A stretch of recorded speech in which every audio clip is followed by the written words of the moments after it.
ഇപ്പോൾ എന്താണ് അവിടുത്തെ സാഹചര്യം? മൃതദേഹം മാറ്റാനുള്ള നടപടികളൊക്കെ ആരംഭിച്ചോ?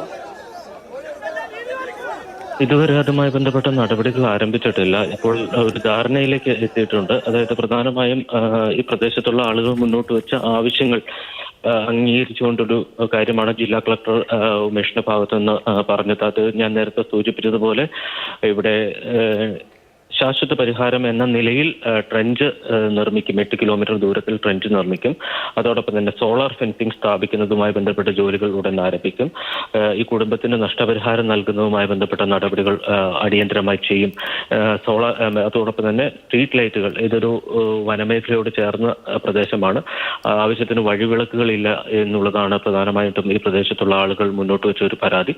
അപ്പോൾ അത് സ്ഥാപിക്കുന്നതുമായി ബന്ധപ്പെട്ട ജോലികൾ അടിയന്തരമായി ചെയ്യും എന്നുള്ള ഒരു കാര്യമാണ് ജില്ലാ കളക്ടറുടെ ഭാഗത്തുനിന്ന് മുന്നോട്ട് വെച്ചത്. അത് സംബന്ധിച്ച് കൂടുതൽ ചർച്ചകൾ പുരോഗമിച്ചുകൊണ്ടിരിക്കുകയാണ്. ഇനിയിപ്പോൾ ഇവിടുത്തെ പ്രദേശവാസികളായിട്ടുള്ള ജനപ്രതിനിധികളുണ്ട്, വൈദികരടക്കമുള്ളവരുണ്ട്. അപ്പോൾ അവരുമായി കൂടിയാലോചിച്ച് ഇതിന് ശേഷം മാത്രമേ ഈ മൃതദേഹം അവിടെ നിന്ന് നീക്കം ചെയ്യുന്നതുമായി ബന്ധപ്പെട്ട നടപടികൾ ഉണ്ടാകൂ. ഇപ്പോൾ ഏതാണ്ട് ഒരു 300 മീറ്റർ അകലത്തിലാണ് ഈ ചർച്ചകൾ പുരോഗമിച്ചുകൊണ്ടിരിക്കുന്നത്. ഇപ്പോഴും ആ ചർച്ച നടക്കുന്ന ഇടത്തുനിന്ന് ജില്ലാ കളക്ടറോ അതോടൊപ്പം തന്നെ Kothamangalam MLA Antony John, Muvattupuzha MLA Mathew Kuzhalnadan അടക്കമുള്ളവർ ഇപ്പോഴും അവിടെ തന്നെ തുടരുകയാണ്. DFO അടക്കമുള്ള ആളുകളുമുണ്ട്. അപ്പോൾ അവർ അവിടെ നിന്ന് ഇതുവരെ ഇറങ്ങിയിട്ടില്ല. അതിനുശേഷമായിരിക്കും. പ്രതിഷേധിക്കുന്ന കുറെ ആളുകളുണ്ട്. അത് ആ മൃതദേഹത്തിന് ചുറ്റുമാണ് ഇപ്പോഴും നിൽക്കുന്നത്. അപ്പോൾ അവരവിടെ തന്നെ നിൽക്കുകയാണ്. അപ്പോൾ അവരെ കാര്യങ്ങൾ പറഞ്ഞ് ബോധ്യപ്പെടുത്തുക എന്നുള്ളതാണ് ഇനി അടുത്ത ഘട്ടം എന്ന് പറയുന്നത്. അപ്പോൾ അങ്ങോട്ടേക്ക് പോകാനുള്ള ഒരുക്കത്തിലാണ്. ഇതുവരെ അവിടെ നിന്ന് ഇറങ്ങിയിട്ടില്ല. അപ്പോൾ അല്പസമയത്തിനകം തന്നെ ഇവിടെ നിന്നുള്ള സംഘം അവർക്ക് സമീപത്തേക്ക് എത്തി കാര്യങ്ങൾ അവരെ പറഞ്ഞ് ബോധ്യപ്പെടുത്തും എന്നുള്ളതാണ്. നേരത്തെ സൂചിപ്പിച്ചതുപോലെ ഈ മൃതദേഹം അവിടെ കിടക്കാൻ തുടങ്ങിയിട്ട് ഏതാണ്ട് 6-7 മണിക്കൂർ പിന്നിടുകയാണ്.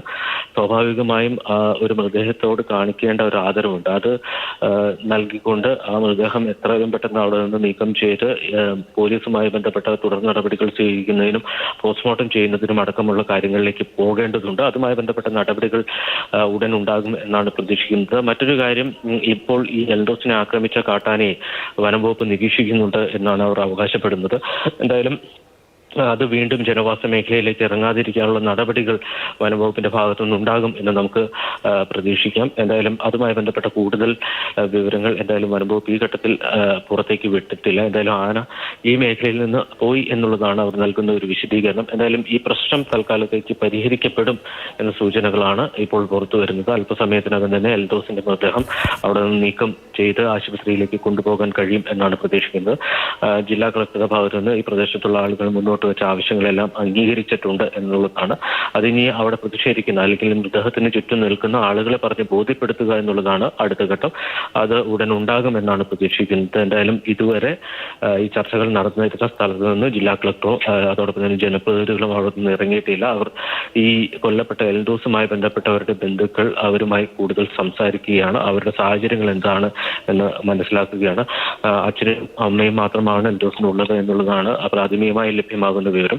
അതോടൊപ്പം തന്നെ അവരുടെ സംരക്ഷണം അടക്കമുള്ള കാര്യങ്ങളിൽ എന്താണ് ചെയ്യാൻ കഴിയുക എന്നതടക്കമുള്ള കാര്യങ്ങൾ തീർച്ചയായിട്ടും ഉറപ്പുവരുത്തേണ്ടതുണ്ട്. അതുമായി ബന്ധപ്പെട്ട കാര്യങ്ങളാണ് ഇപ്പോൾ ചർച്ച ചെയ്തുകൊണ്ടിരിക്കുന്നത്.